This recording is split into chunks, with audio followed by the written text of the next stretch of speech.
जास्त लक्ष ते जे बोलतात त्याच्याकडे देत नाही. आणि ते पत्र जे मी लिहिलेलं ते मी माझ्या काँग्रेसच्या लोकांसाठी आणि कार्यकर्त्यांसाठी लिहिलेलं.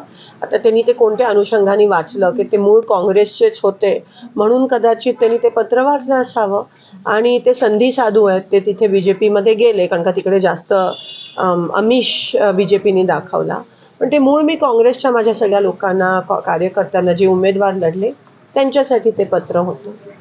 निवडणुका संपलेल्या आहेत, अशा वेळेस निवडणुका संपल्यानंतर जनतेनं कौल दिला तर विकासाची कामं त्याच्याकडून झाली पाहिजे. मला असं नव्हतं, अजूनही विरोधकांवरती टीका करण्यातच ते व्यस्त दिसत आहे. त्याच्याकडे आपण कशा त्याच्यावरून कळतं की त्यांची संस्कृती काय आहे आणि ते कोणत्या पद्धतीत हे इलेक्शन लढले.